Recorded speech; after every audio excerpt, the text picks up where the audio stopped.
First of all, yeah, hi, I'll stand up because I'm short. Thank you so much. This has been really inspiring.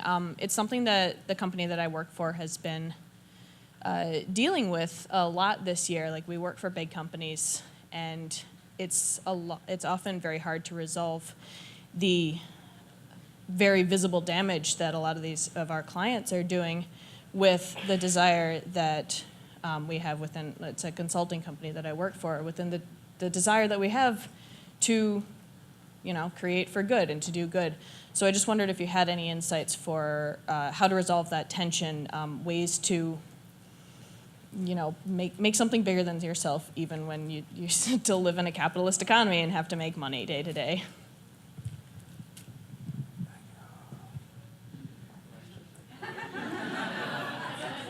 You won with that question, by the way. You did it. You stumped.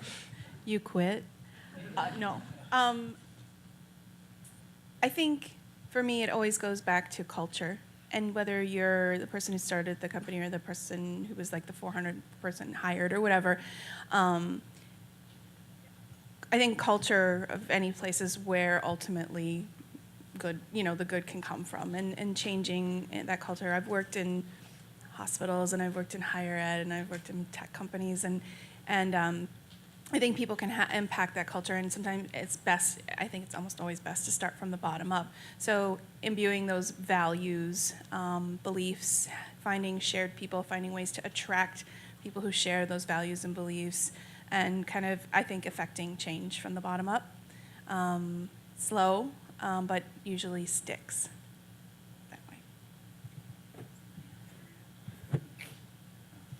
Take a shot. I think it kind of goes back to some of the themes from my own industry that we're seeing, is that it's really, as information becomes democratized, it becomes a lot harder to run a company that does not so good things.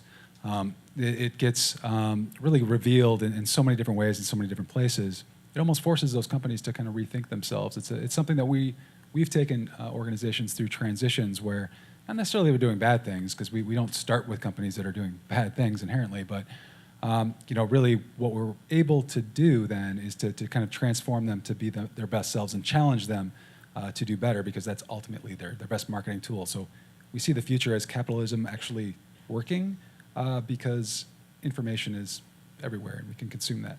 We can see what it's like to work there. We can see what kinds of stuff that they do, what sort of self-reporting they're doing inside the walls. So you better have your crap together, or else you're not going to survive.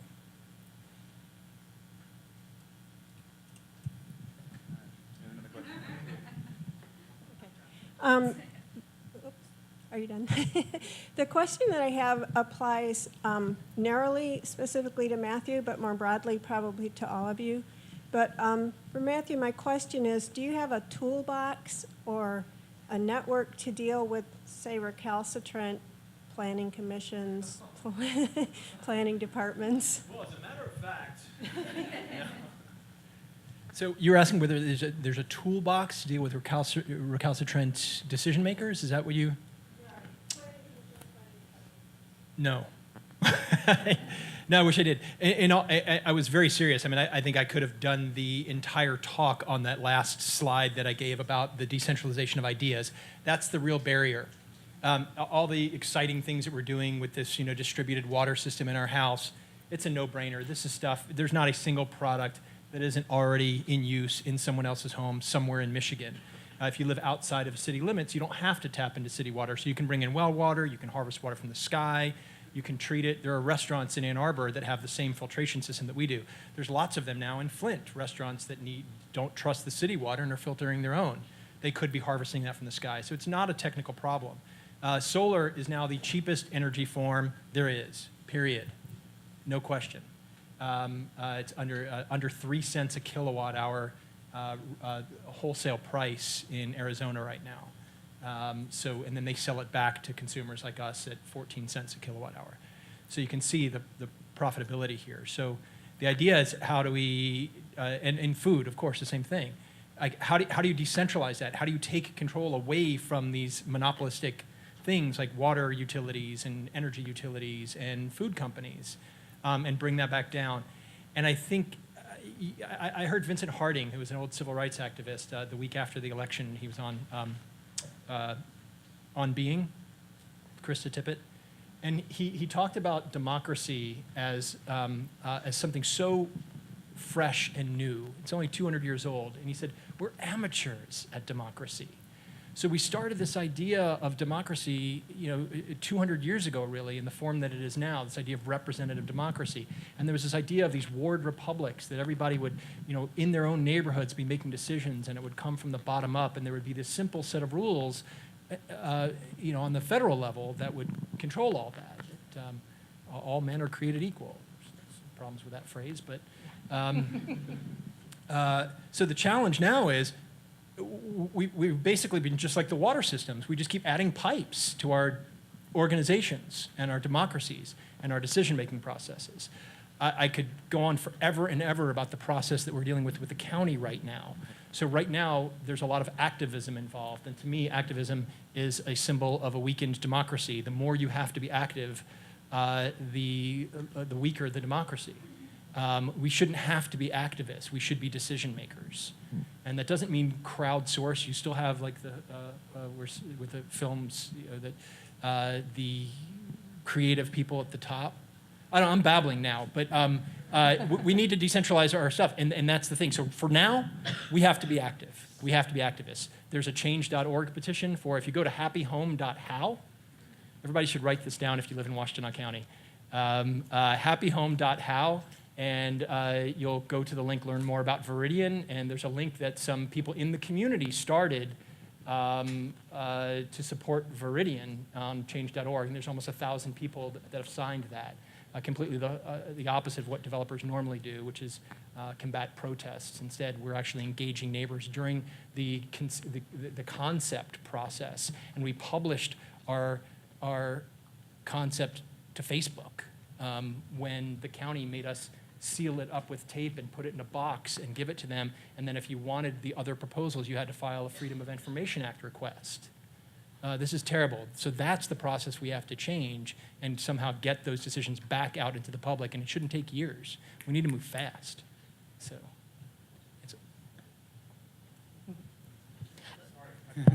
Hi.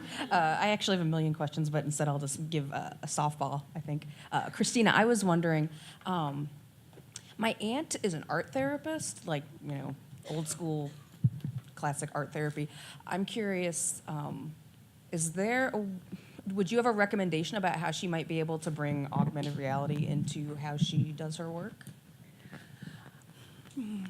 Yeah, I would love to talk to her. I mean, we as a technology company just kind of go into situations and learn from the experts. And actually, we've encountered some art therapists at CS Hospital, and we were really interested in, we're not experts in certain, we make technology, we know how to make really cool and really engaging things, and we know how to listen. Like, I think that's our best skill. So putting us in contact with those experts, we learned from art therapists about this idea of legacy art. So kids creating things, in some cases to leave behind for their families when they're gone, but to also leave behind for other children who are going along that same health journey. And this idea is very beautiful to me, and I was actually, where's Lynette? I was just having a conversation with Lynette about thinking about, like, it's very powerful to me to have kids create things for kids. And we can just be really a medium, like we can be those helper bees, like that Thea called herself, was like, I just went out and kind of executed. So we can go back, they can sculpt the figures, and they can draw, and they can make things, and tell us what to do, and we can make that. So we have this idea of letting kids, but also experts come in and, like, what would you do normally, and how can we facilitate that? So thank you for your question. Anybody else? Does anyone? Oh shit, Jen, would you mind running up the stairs? Anyone over here? Hey, thank you. My question is kind of related to the first question that was asked, and it's really for all of you, I guess, could be interpreted differently, but as makers and creative types and designers who are putting things out into the world, what's your opinion on, like, a single person's responsibility for the things that they create and put out? I guess, like, sub-question is, like, is it enough to be part-time force for good. Like if you worked for a chemical company designing napalm during the week, like, and volunteered at a soup kitchen on the weekend, like, is that an acceptable offset? You know, knowing that we all have to make a living somehow. You know, I'll leave it at that. Leave it at what precisely? That guy totally designs napalm.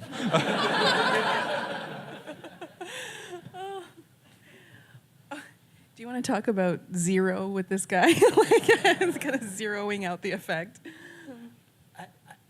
I really actually want to hear from you about that, but I just remember, so I got to meet Janine Benyus, who's founded the whole concept of biomimicry, and she said once that just, tell people what you do and do that. And man, that's a cop-out to answer it that way, because yeah, I don't know. I've been really lucky to where I've just kind of refused to do anything but things that gave my life meaning. So I wonder often when you work for companies called like ExecuPack, like, what are you doing in that building? Like, wow. I don't know why I even took the microphone, because I have no freaking.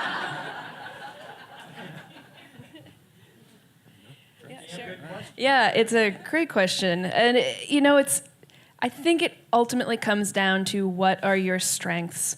And that comes down to what do you love to do and what are you good at? Because there are some people who are probably better off working at like Executron Unitrode, doing sales and making great money and buying bed nets to save people's lives very cheaply and effectively, while other people have a gift for working with people or writing or anything.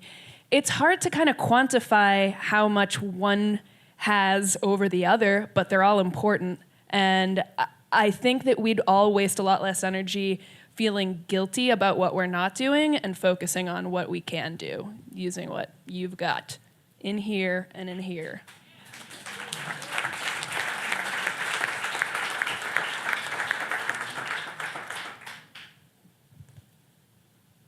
Could someone get a microphone over to Tarek? He's hanging over the rail and eager. Technically, you're hanging over the rail. I'm casually leaning on the rail. It's different. So I was going to ask, I wanted to ask a question that each person could have an answer into, and I feel like the one I'm going to go with is, what do you feel like the obstacles for each of you in terms of creating community in your different subsets? I think, for example, I think a lot about how do we build empathy in certain spaces, because I think that's a big obstacle for diversity, or just limiting barriers and other things. So I'm curious, given that you all have different realms that you work in, what are your biggest obstacles to that?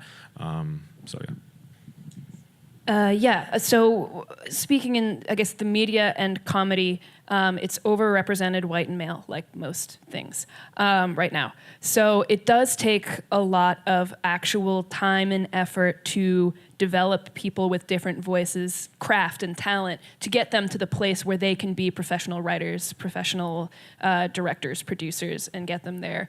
So really the biggest challenge and time, something that we're spending a lot of time on is how do we do that most effectively? Because it really isn't about like looking at a bunch of resumes and finding the right people for the, a diverse set of people that are ready to go. Like we are starting at the very beginning when they're 22, 23, giving opportunities, pointing them in the directions towards scholarships at Upright Citizens Brigade, things like that to get invested in the community. But there is that other problem, of course, right? Is that like someone who's different and walking into like a pretty white and male space is really alienating. So I don't have the answer to that yet of like how to solve that feeling of alienation being just a minority in a white male group. But I think the more people that we reductorists can use to infiltrate this space with different voices and different backgrounds, the more we see the culture changing in related organizations around us that we're friends with and we work with. So, take it day by day and just kind of put the work in. Good question. I think the barrier for me and my industry is sort of like I talked about before, which is the old way of doing things versus the new way, and people just not really absorbing that new way of thinking quick enough. I think we walk into a lot of rooms where we're pitching against other firms, and it's apples and not oranges, but apples and squirrels. It's so different from what we're proposing that and what they require is patience and time, and that's not a lot. Not a lot of people in marketing have either one of those things. So it's a proven thing that's becoming more part of mainstream, but it's something that we keep preaching and sometimes hitting our head against the wall. But sometimes when they get it, and they're ready for it, and it's going to work. So that's it for me. Patience and time.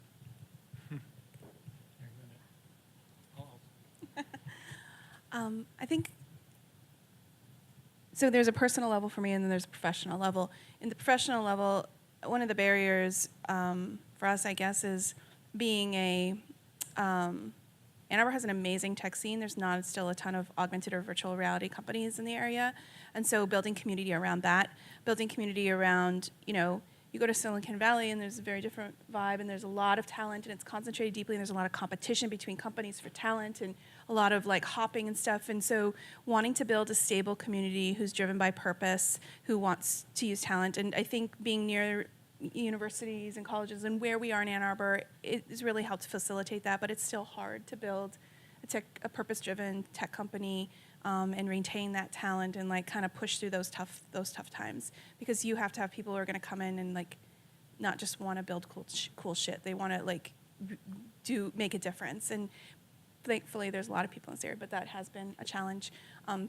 Personally, I have a lot of motivation to want to encourage more diversity in STEM, science, technology, engineering, and mathematics. And so I do a lot of things in terms of building community. So I think, Tarek, your talk about instead of saying, why aren't they coming to me, going to them. So, I'll go, I'm part of the STEMinista project in Detroit, and our whole team does this, the STEAM nights at the schools in Ann Arbor, and going to school, Fisher Magnet School in Detroit, going there and talking and immersing yourself in that. And so we always try to find time. It's really hard when, you take, and I'm sitting here and I'm ticking off customers we could be losing and stuff like that as an early stage startup. But it's also really important to always balance that out for us.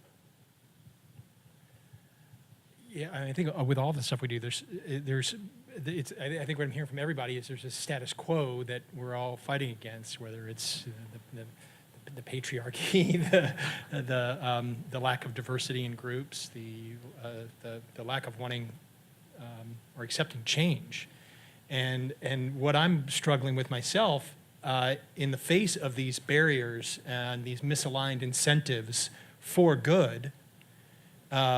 Is how do you realign those? Well, in order to realign those, there's a lot of conflict, and so my thing that I've been working on is embracing that conflict and really accepting that as a necessary part of change. That change doesn't happen without conflict. It's part of the definition of change. So that's the thing that I'm really struggling with. Instead of just railing against the system, and trying to find that toolbox to get through to the staff people at the county or the water department or anywhere else. A lot of the things that we're trying to do are actually not even legal. The mayor of Seattle, in a meeting that we were in, he said that he discovered one day that sustainability wasn't legal in Seattle. And it's true. So how do you, when you come up against those kind of barriers, how do you embrace that conflict rather than just railing against it? I think part of that goes back to what I was saying earlier, that we need to create that really safe platform for dialogue that engages people at the local level and is diverse and resilient and all the other things that healthy adaptive ecosystems have. All right, that's going to do it. Would everyone please give the biggest round of applause to all four of these amazing human beings?